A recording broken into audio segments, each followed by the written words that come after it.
señoras y señores gerentes, empresarios, inversionistas nacionales y extranjeros, autoridades nacionales, regionales y locales, señoras y señores ministros de Estado y autoridades de gobierno, querido Eduardo, presidente de la Agencia de Soluciones Ambientales San Vito. Tú estás en esto, ¿no? Está equivocado el título, ¿verdad? Tú eres el presidente de CIMA, de la conferencia, me pasaron mal. Señora Bianca Dager, directora ejecutiva de la Cumbre Internacional de Medio Ambiente, pero en todo caso Eduardo es uno de los promotores de este evento, felicitaciones. Señor Roberto Pazley, canciller de la Universidad de Ecotec. Señor Gustavo Manrique, joven empresario, presidente de la Cumbre Internacional de Medio Ambiente. Señorita Marcela Guinaga, ministra de Ambiente de la República del Ecuador. En primer lugar, bienvenidas, bienvenidos a esta región de la patria grande de nuestra América Latina, tierra de cóndores y de colibríes. Bienvenidos a este país, aquellos que nos visitan desde el extranjero, pequeño en extensión, pero enorme en sueños y esperanzas. Bienvenidos a la mitad del mundo, en donde el sol cae tan perpendicular que no produce sombra. Nuestras montañas coronadas con nieves eternas son las más cercanas al sol. Frente a las costas del Ecuador continental se encuentran las Islas Encantadas, las Islas Galápagos, donde Charles Darwin sustentó su teoría de la evolución de las especies.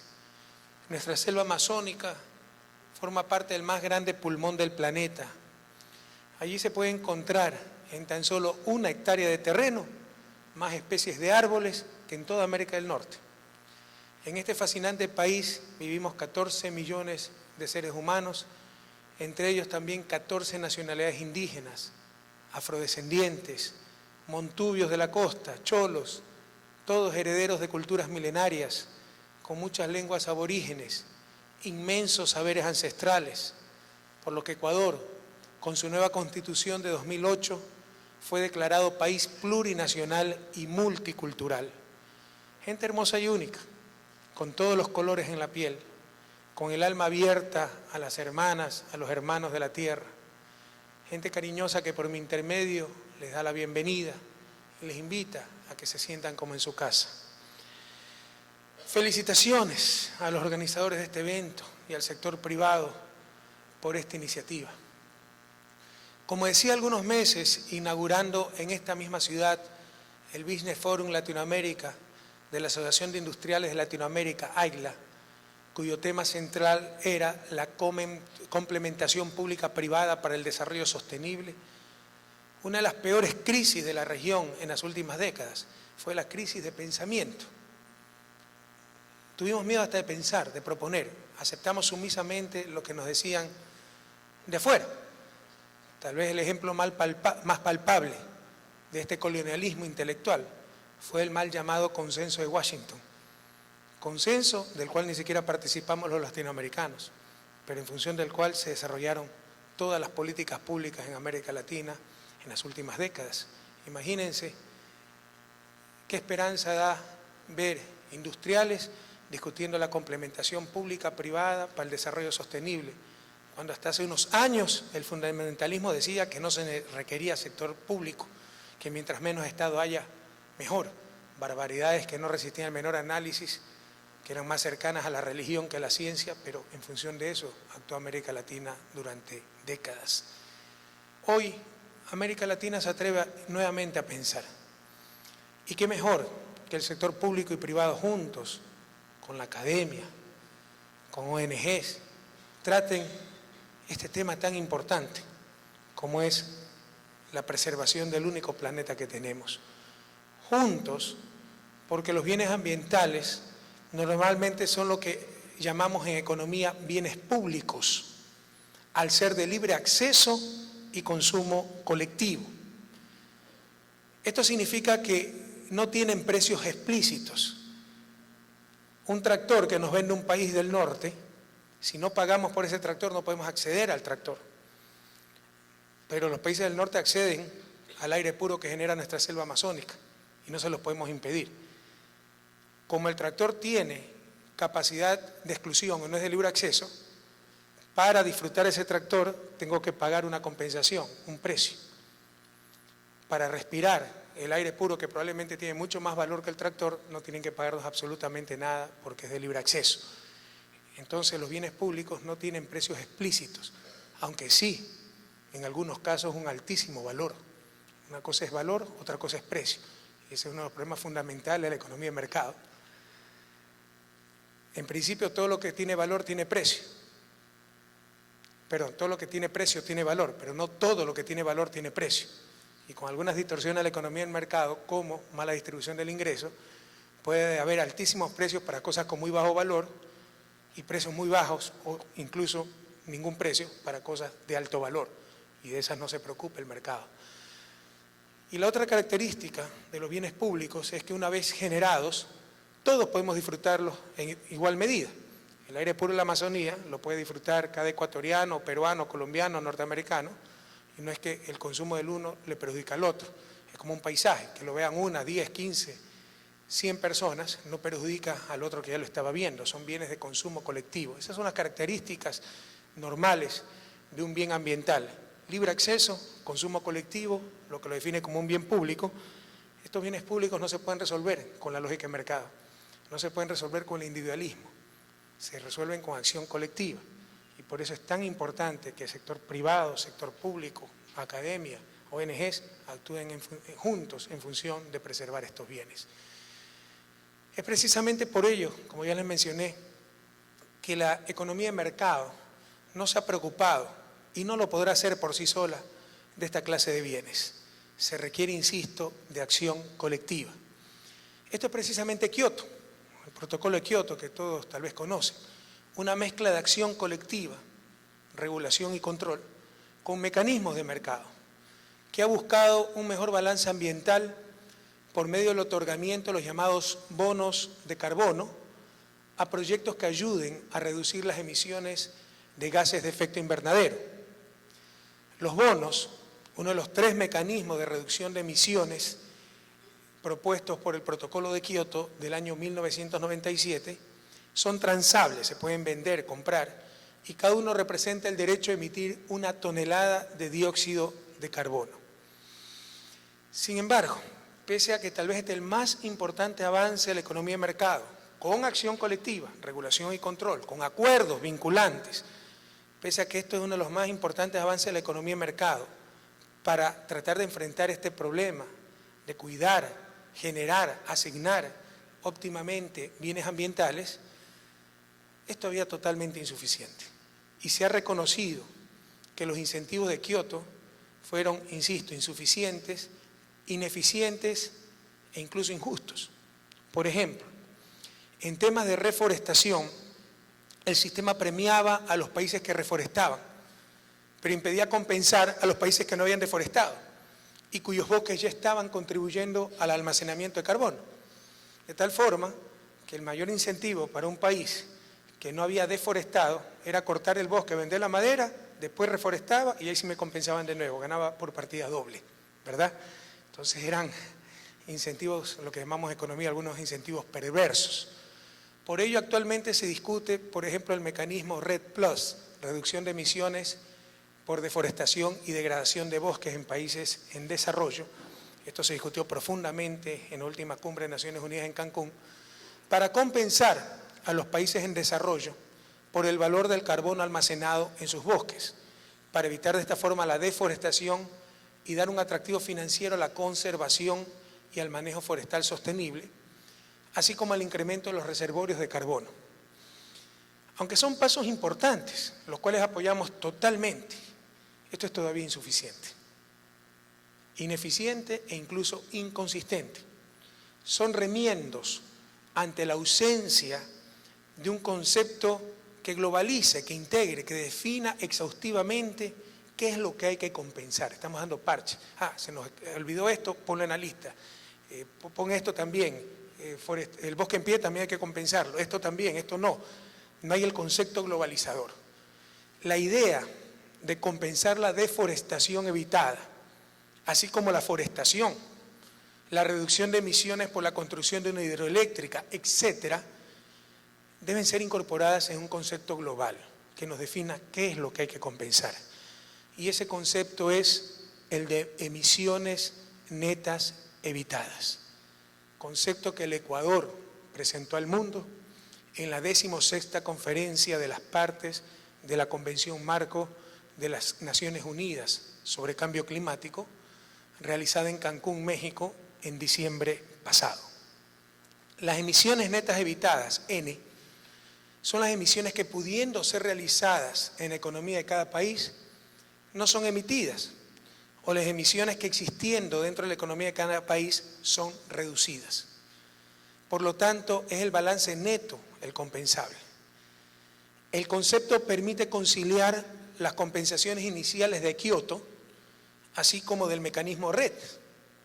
Sin embargo, N, emisiones netas evitadas, va mucho más allá, ya que no se restringe a un sector específico y considera actividades económicas que involucren la explotación, uso y aprovechamiento de recursos renovables y no renovables, así como compensaciones por acción y por omisión.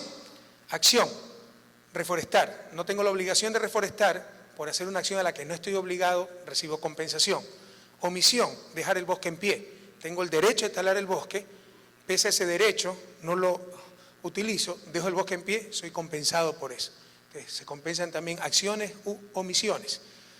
Por ejemplo, los diferentes países productores de combustibles de origen fósil, altamente contaminantes, tendrían libertad para elegir entre extraer dichos recursos o dejarlos en el subsuelo, y así ser compensados por las emisiones que se evitarían. En este caso sería una compensación por omisión, análoga a dejar el bosque en pie. Dejar el petróleo bajo tierra, teniendo el derecho de sacarlo, es análogo a no cortar el bosque, teniendo el derecho a cortarlo. Si por lo uno estoy siendo compensado, por lo otro también debería ser compensado. En resumen, emisiones netas evitadas, N, es el concepto global que permite definir qué es lo que se debe compensar. Compensar las emisiones netas evitadas tiene perfectas bases de derecho, bases ambientales y base, sobre todo, en la lógica económica. En cuanto a derecho, la idea central de N es que un país pueda ser compensado para que no realice una acción a la cual tiene derecho, en caso de esta ser individualmente deseable, pero no socialmente. Es decir, en caso de producir lo que llamamos economía de externalidades negativas. Ejemplo, deforestar. Puede ser que para Ecuador sea rentable deforestar, financieramente hablando, pero eso nos causa un daño a nivel planetario. Son externalidades negativas que se generan. Individualmente, la estrategia óptima es deforestar. Socialmente, es la peor estrategia. En consecuencia, teniendo el derecho de deforestar, para que no lo haga, tiene que ser compensado ese país. De forma análoga, si un país no tiene la obligación de realizar una acción que individualmente no es deseable, pero sí socialmente, es decir, que produce en este caso externalidades positivas, debe ser compensado para que le realice. Ejemplo, reforestar. Si un país no tiene la obligación de reforestar y tal vez financieramente no es rentable reforestar, pero socialmente, planetariamente sí, nos ayuda a preservar el medio ambiente, debe ser compensado para que lo haga. En aspectos ambientales, la idea central de N, emisiones netas evitadas, es extremadamente obvia. En términos netos, no ensuciar el medio ambiente, compensación por omisión, teniendo el derecho de realizar la acción, dejar el petróleo bajo tierra, por ejemplo, o no deforestar, es equivalente a limpiarlo, compensación por acción sin tener la obligación de realizar esta acción. Finalmente, en cuanto a lógica económica, N, emisiones netas evitadas, al igual que todas las compensaciones por generar o mantener bienes ambientales, los cuales por ser bienes de libre acceso, insisto, no tienen precios explícitos de mercado, se fundamenta en la necesidad, y esto es sumamente importante, uno de los grandes cambios del siglo XXI, y espero que el señor Al Gore, a quien aprecio muchísimo, nos hable de esto, en economía verde del siglo XXI, ¿verdad? Ojalá Eduardo nos pagara aunque sea la mitad de lo que le va a pagar Al Gore, pero bueno, que hable de esto. Esto es uno de los cambios fundamentales en el siglo XXI. Cambiar la lógica económica. El concepto de N, compensar emisiones netas evitadas, se fundamenta en la necesidad de compensar la generación de valor y no tan solo de mercancía. Mercancía es ese bien que se puede transar con un precio explícito. Toda mercancía es un bien, no todo bien es mercancía. Todo bien tiene valor, no todo bien tiene precio.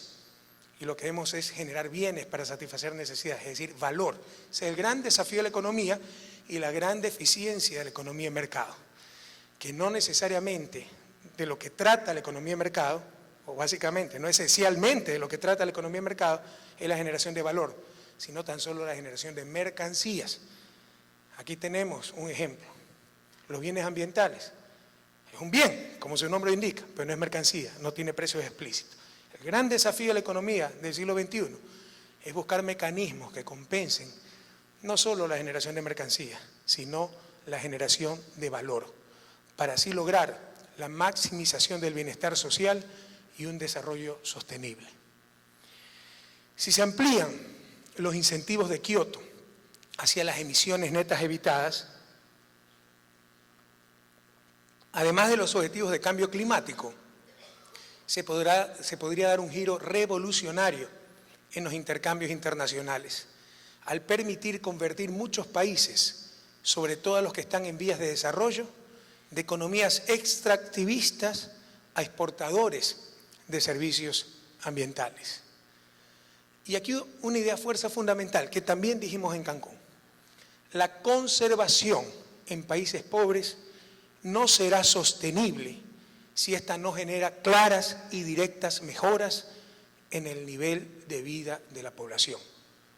Que quede claro, yo no le puedo decir a una familia pobre, sin alternativa de ingreso y que viva al lado de un bosque, que no lo corte. Para poder sostener el bosque en pie, se requiere que esa familia reciba beneficios directos de esta situación. Ya vamos a ver algunos programas que estamos aplicando en Ecuador para conciliar esto, la necesidad de conservación con la necesidad de que la gente tenga un adecuado nivel de vida. Pero si no se logra esa conciliación, va a ser muy difícil la sostenibilidad de la conservación del medio ambiente. Y atentos también con cuidado a algunos extremismos de cierto ecologismo infantil. Todos, como se ha dicho en esta conferencia, debemos tener conciencia de la necesidad de conservar el único planeta que tenemos. Y todos sabemos, no tenemos una visión antropocéntrica de la naturaleza, todos sabemos que el ser humano no es lo único importante en la naturaleza, pero yo sí considero que es lo más importante. Y algunas veces se piensa, por parte de cierto fundamentalismo, que el ser humano es poco más que un estorbo en la naturaleza. Tampoco podemos aceptar esos extremos. Sin embargo, no nos engañamos. Y aquí otra idea fundamental que dijimos en Cancún y que debe mantener, debe estar presente, con todo respeto, en estos diálogos. Si no, es un poco engañarnos. Si no, es un poco el idealismo sin pragmatismo. Yo creo que soy idealista, pero con los pies bien puestos sobre la tierra. Esas dos cosas no son mutuamente excluyentes. Debemos soñar muy alto, pero ser también muy objetivos, muy realistas, muy pragmáticos. Otra idea fuerza importante. Al menos en el estado actual de la humanidad, la lucha contra el cambio climático, más que un problema técnico, es esencialmente un problema político. Por lo que los países pobres y generadores de bienes ambientales debemos unirnos para que los países ricos y consumidores de estos bienes asuman sus responsabilidades. Es un problema de relación de poder. Eso significa un problema político. Política, trata de las relaciones de poder. Es básicamente un problema de relaciones de poder. Imagínense ustedes por un instante si la situación fuera la inversa y los consumidores de bienes ambientales fuéramos los países pobres en vías de desarrollo y los generadores de dichos bienes fueran los países ricos. ¿Es que acaso ya no nos hubieran obligado por las buenas, por las malas, con invasiones, como sea, a compensarlos por la generación de dichos bienes, siempre en función del derecho internacional, de la seguridad jurídica, de los derechos humanos, de doctrinas cosmopolitas, etcétera? ¿Por qué no se puede? ¿Por qué ellos no asumen su responsabilidad? Porque sencillamente son los que tienen la posición de poder y no hay mecanismos para obligarlos. Algo se puede lograr con la unión de los países pobres, generadores de bienes ambientales. Sin embargo, lamentablemente, como decía Trasímaco a Sócrates hace más de 3000 años, con respecto al análisis que le he hecho, la justicia es tan solo la conveniencia del más fuerte. Sin embargo, algunos países en vías de desarrollo contamos con un instrumento poderosísimo que puede ayudar a cambiar esas relaciones de poder mundiales y conseguir lo que Kioto no ha logrado. ¿Y saben a qué me refiero? A la OPEP, a la Organización de Países Exportadores de Petróleo.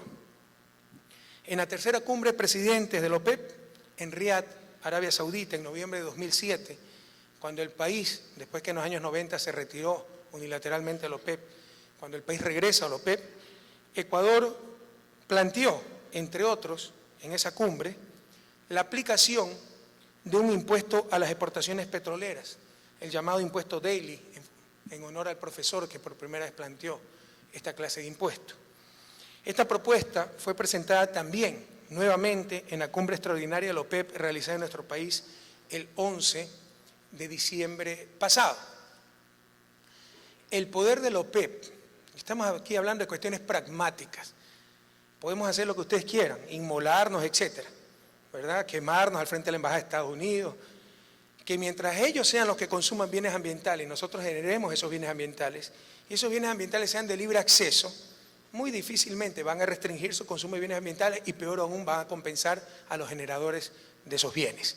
Tenemos que buscar mecanismos mucho más eficaces. Yo creo, tengo fe en la humanidad, tengo fe en el buen corazón de la humanidad, que con el avance de la historia humana vamos a crear cada vez mayor conciencia de cuidar el único planeta que tenemos, vamos a basar nuestra lógica cada vez más, no en el lucro, no en el individualismo, sino en la solidaridad, en la justicia, y algún día se puede lograr acuerdos vinculantes para realmente limitar la contaminación de nuestro planeta y que los consumidores de bienes ambientales compensen a los países generadores de bienes ambientales, pero todavía no estamos en ese momento y tenemos que buscar mecanismos adecuados para lograr los objetivos. Cabe indicar que en la cumbre de Cancún, uno de los países que más se opuso, con qué tristeza lo digo, de los que más se opuso a la extensión del tratado, acuerdos vinculantes más fuertes, fue el propio Japón. Y un saludo solidario al pueblo japonés por la desgracia, la tragedia que está enfrentando, pero es uno de los países que sistemáticamente se ha opuesto a mayores compromisos para combatir el cambio climático a nivel mundial. Les decía entonces, estamos hablando de cuestiones pragmáticas.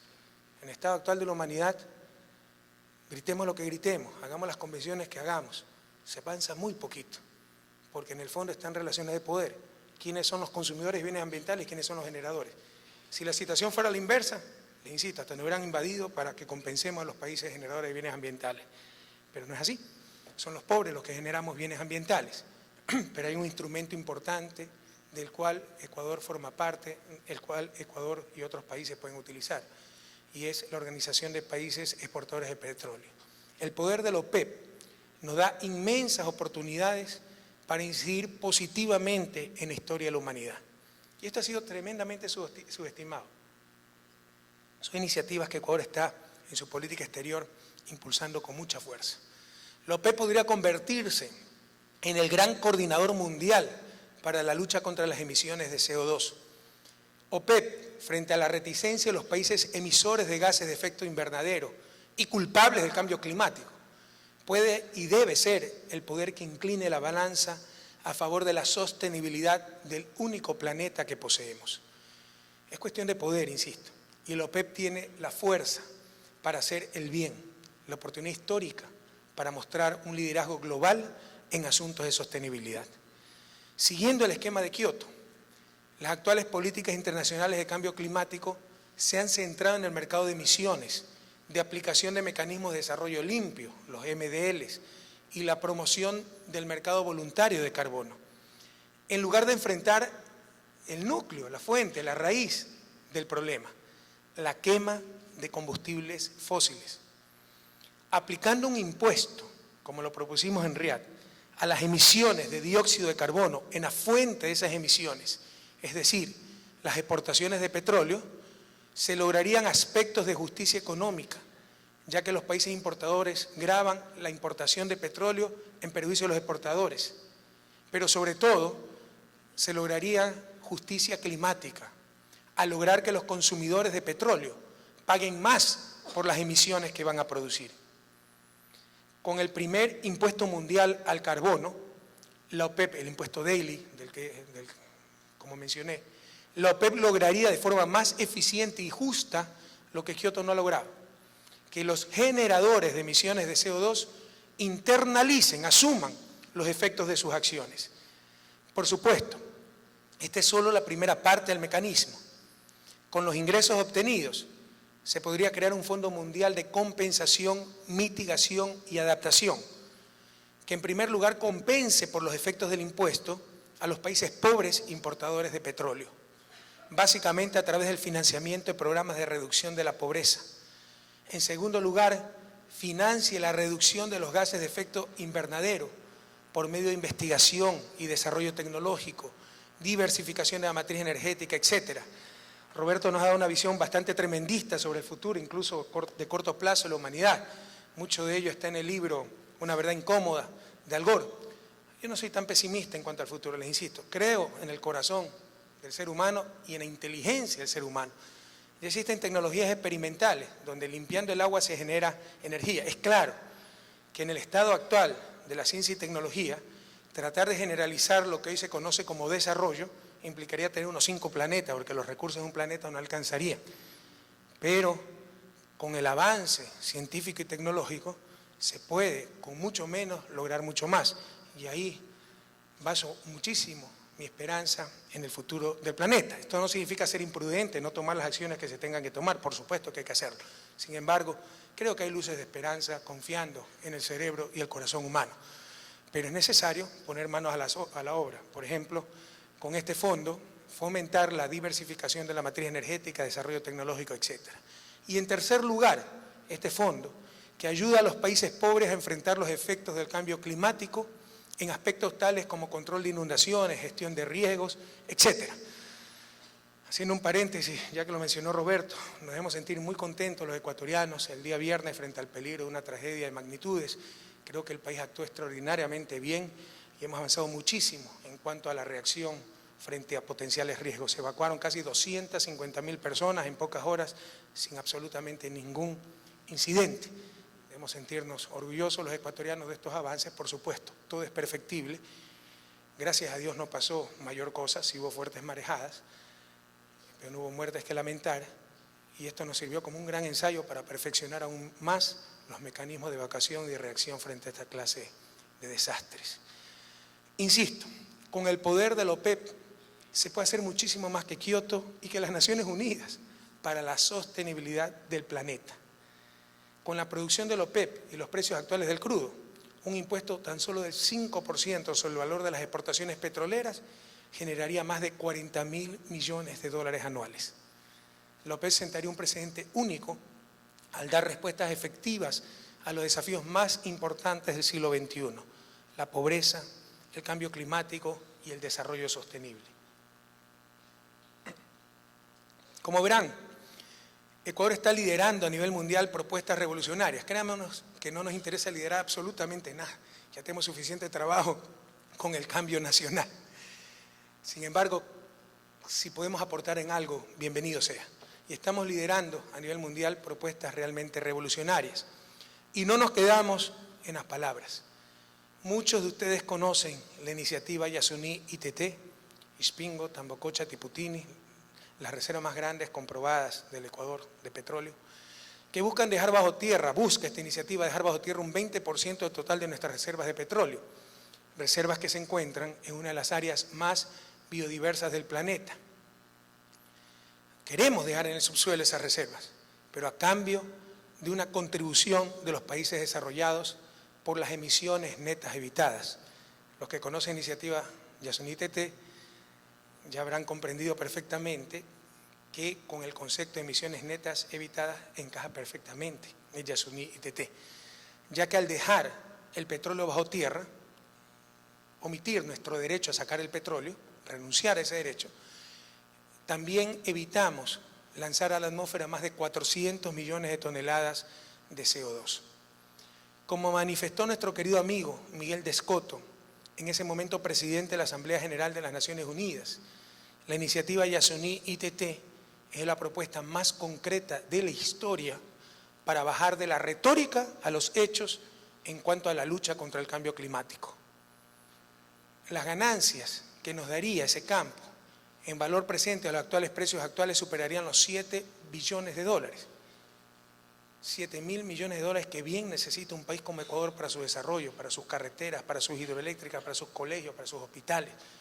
Estamos dispuestos a renunciar a gran parte de ese dinero, pero no estamos dispuestos a ser tontos útiles de nadie.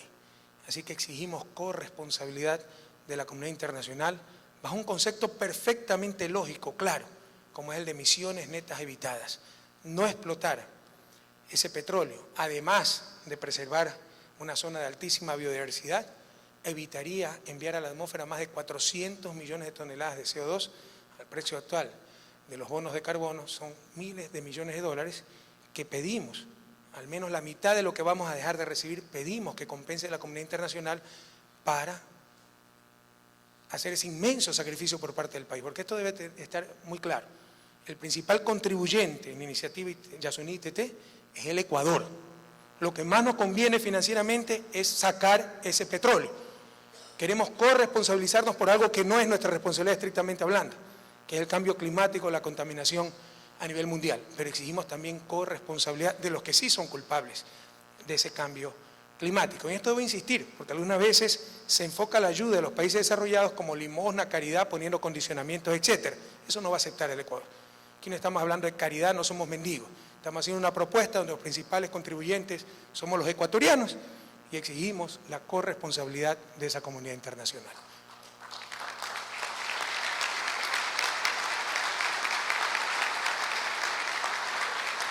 Permítanme insistir que la iniciativa Yasuní-ITT, propuesta emblemática de nuestro gobierno, porque para nosotros es fundamental esta propuesta, para los ecuatorianos, ¿no? Ellos saben las aberraciones de la política ecuatoriana. Entonces resulta que todo ha sido un plan malévolo del presidente para verdaderamente, porque quiere explotar el Yasuní-ITT.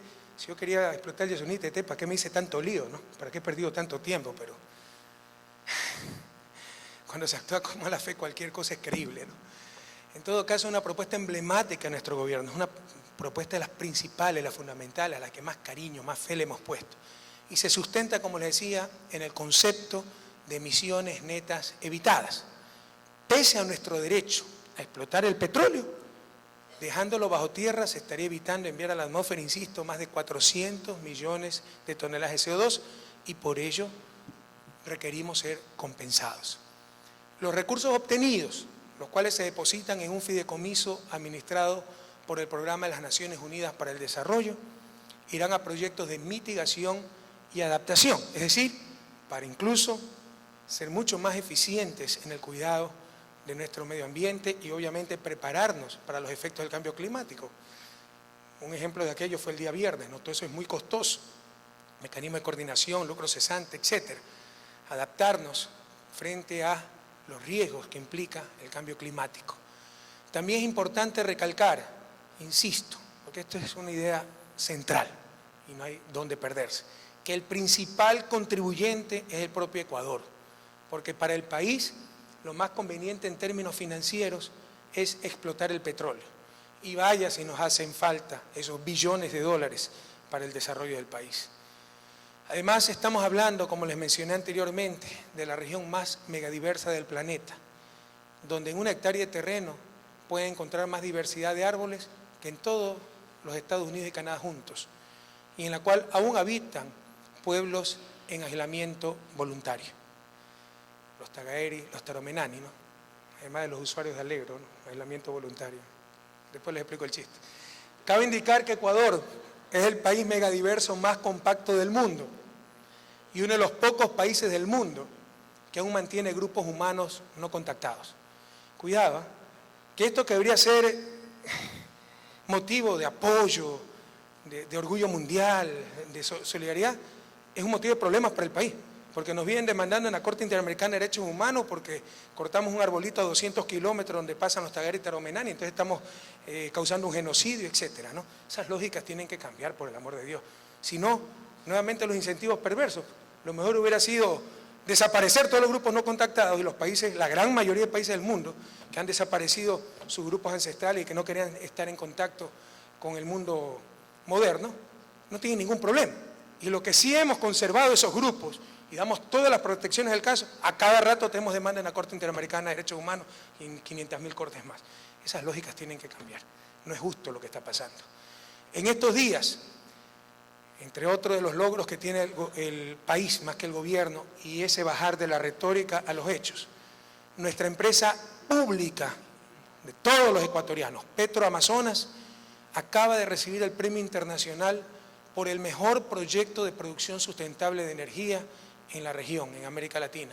El premio Best Carbon Markets Energy Efficiency Pioneers, South America, otorgado por el World Finance de Londres, entidad privada especializada en temas económicos, por haber logrado con éxito el establecimiento de un proyecto de producción sustentable de electricidad a partir del gas residual de los yacimientos petrolíferos en el campo Pañacocha. Y esto es importante.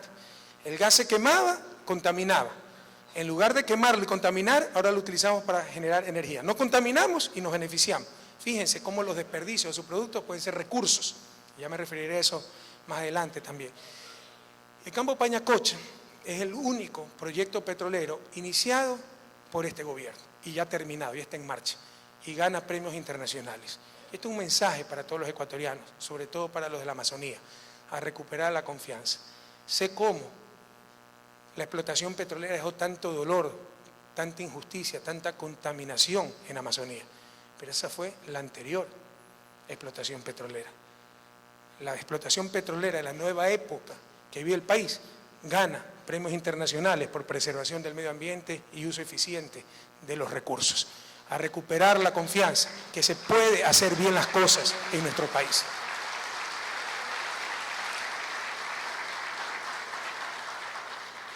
En el Ecuador, los cambios rápidos, profundos y pacíficos los estamos realizando para conseguir el restablecimiento de la armonía entre el ser humano y la naturaleza.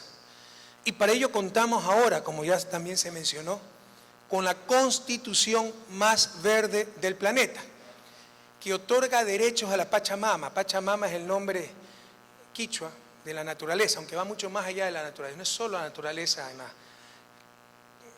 en la percepción occidental, sino que en la cosmovisión quichua la Pachamama es la fuente de todo lo que es vida, ¿no? Que en lengua de nuestros ancestros es la madre tierra, la naturaleza. No estamos pintando de verde nomás nuestras palabras, estamos actuando, tengan la plena seguridad de aquello. En este cambio de época, que no es solo una época de cambios, en el Ecuador estamos hablando de la innovación ambiental como un eje estratégico y transversal para la planificación y elaboración de políticas, para la prevención, conservación y reparación ambiental. Por primera vez en la historia, los pasivos ambientales están disminuyendo en el país. Todavía falta mucho por limpiar, pero al menos ya no aumenta la contaminación. Antes de nuestro gobierno, después de 40 años de explotación petrolera, ni una sola familia había sido reubicada de aquellas que vivían sobre charcos de petróleo. Dios mediante, en el 2012 acabaremos de reubicar a todas, con casas decentes, dignas, tratando de compensar tanto sufrimiento. La inclusión de los derechos de la naturaleza es probablemente el principio constitucional más novedoso que se ha impulsado en nuestro país. Y se trata de un principio pionero, que se proyecta con vigor hacia el resto del mundo. Ya la Constitución boliviana también puso ese principio y muchos otros países están muy interesados en incorporarlos a sus constituciones.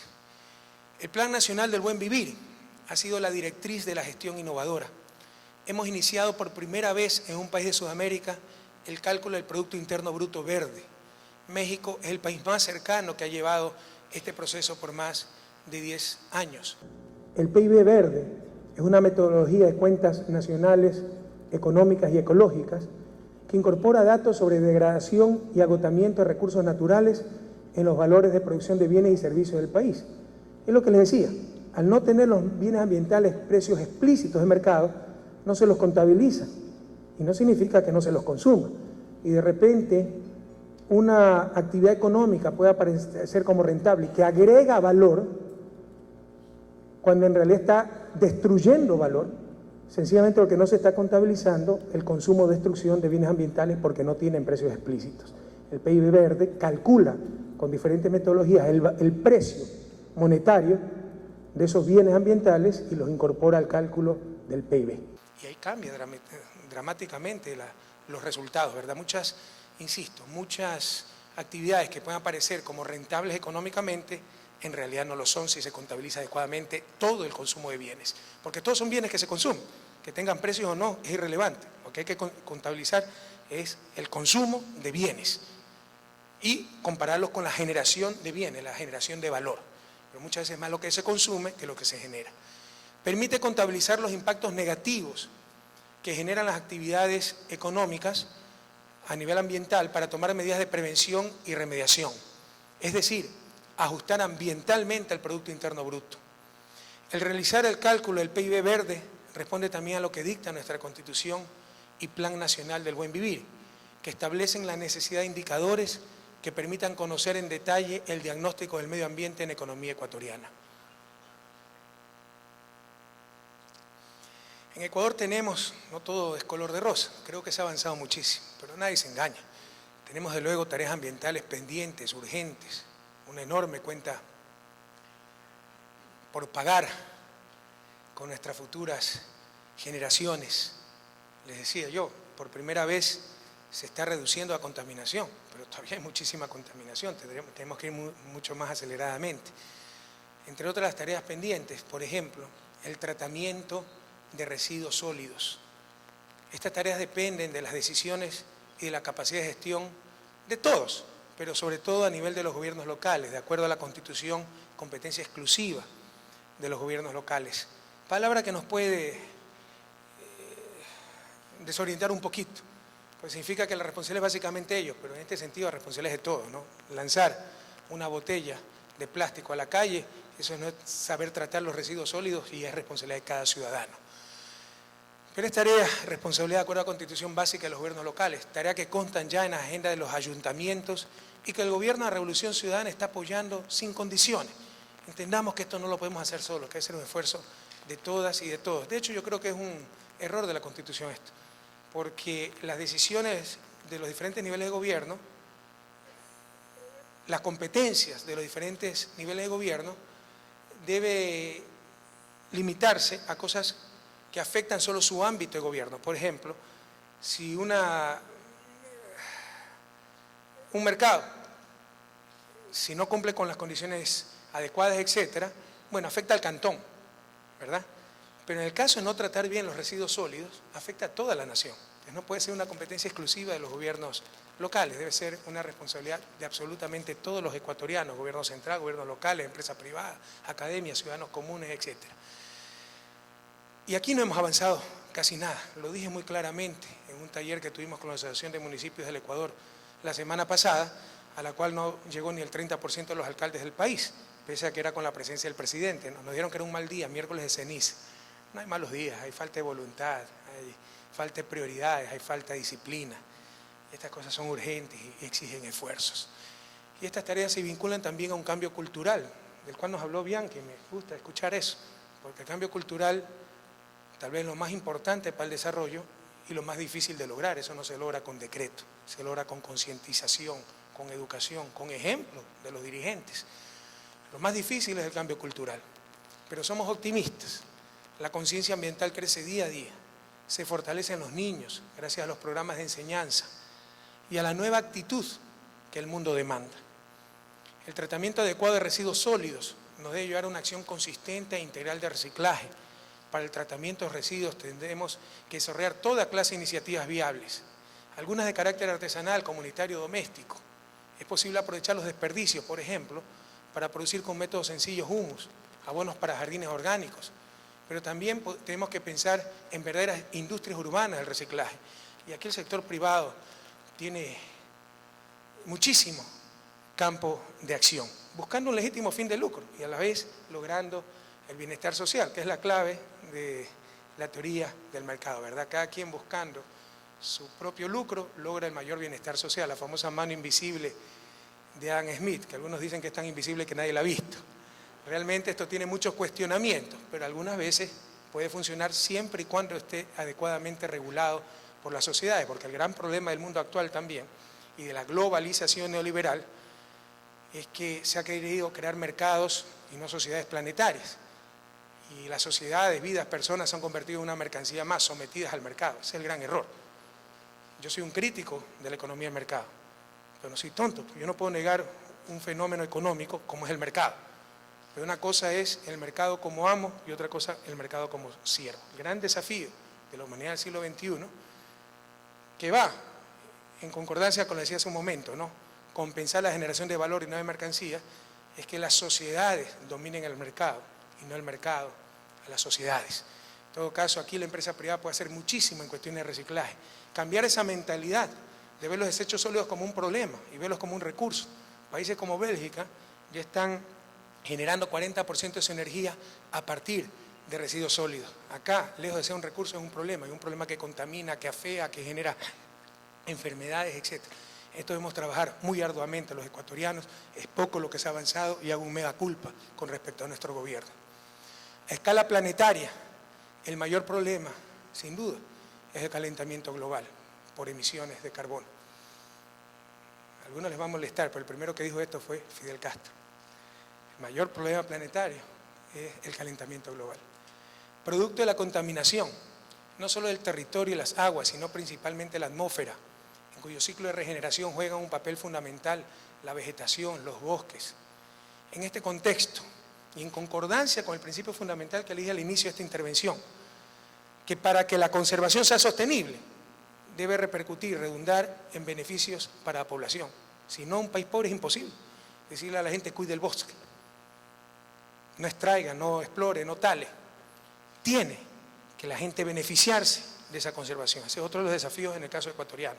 Por ejemplo, ¿cómo se puede conciliar las dos cosas? Ecoturismo, ¿verdad? Conservando, generamos pues fuentes de ingresos, puestos de trabajo, etc. En este contexto, hemos diseñado a nivel de gobierno el proyecto de conservación Sociobosque, otro proyecto innovador, mediante el cual a diciembre de 2010 la superficie de bosques conservadas por incentivo fue de 629.480 hectáreas. ¿Eso qué significa? Le pagamos a las comunidades para que nos cuiden el bosque. Todavía es un pago pequeño, pero que está funcionando. ¿Cuánto es por hectárea anualmente? $30 por hectárea, ¿verdad? Hectárea conservada. Entonces las propias comunidades conservan el bosque, pero se benefician de esa conservación. Está pagándole el Estado para que nos cuiden el bosque. Esto significó un crecimiento en la conservación de bosques del país de 254% en 3 años. Si sumamos nuestro sistema de áreas protegidas y estas 4 millones de hectáreas conservadas, tendríamos, escuchen bien, este dato es muy importante, el 34.5% del territorio nacional dedicado a conservación. Costa Rica, que se la ha presentado como el ejemplo emblemático, con todo cariño y respeto al pueblo costarricense, grandes amigos, tiene 24% de áreas protegidas. Nosotros tenemos 34.5%, o sea, nuestras áreas protegidas oficialmente declaradas, aumentamos las áreas protegidas por medio del proyecto Sociobosque. Esta iniciativa se complementa con la Estrategia Nacional RED, que concibe a los bosques como reservorio de carbono acumulado y por tanto como beneficiario directo de las compensaciones dentro del mercado de carbono. Queridas amigas y amigos, dijo el gran jefe Seattle de las tribus de los Suquamish y Duwamish, la tierra no le pertenece al hombre, sino el hombre le pertenece a la tierra. Él no ha tejido la red de la vida, es solo una hebra de ella. Todo lo que haga la red, o todo lo que haga a la red, se lo hace a sí mismo. Lo que ocurra a la tierra, ocurrirá a los hijos de la tierra. Todas las cosas están relacionadas, así como la sangre que une a una familia. Celebramos la fuerza de verdad que irradian estas palabras y los silencios que nacen de la comunión humana con la naturaleza. Saludamos la presencia de exponentes de tan alto nivel académico. Esperamos mucho de este encuentro, que América Latina se atreva a pensar, y qué maravilloso que el sector privado emita su pensamiento y sobre temas que antes como que eran irrelevantes al sector privado, medio ambiente, calentamiento global o colaboración pública-privada, en el ejemplo que le daba en la reunión con industriales de América Latina. Que los temas relevantes a tratarse no se queden en los enunciados, en la retórica, que cada uno de los acuerdos, de los consensos, sea un aporte efectivo para la protección de nuestro mundo. Esperamos por el bien de la humanidad que los compromisos se renueven y se cumplan, que las corresponsabilidades se concreten, que la conciencia se traduzca en acción. Si esta es la primera ocasión en que se realice un evento extraordinario en el Ecuador, extraordinarios esperamos que sean sus resultados. No puede desarrollarse como si se tratara de un evento más, no puede ser un acto meramente representativo, en donde pocos hablen mucho y nada se lleva a la práctica. El mundo tiene profundo interés en su verdadero compromiso. El destino hay que trazarlo, mucho tiempo lo hemos padecido. Somos parte de la gran familia humana, trabajemos como hermanos en función de las generaciones venideras para proteger el único hogar que tenemos, el planeta Tierra. Muchísima suerte en este evento y muchas gracias.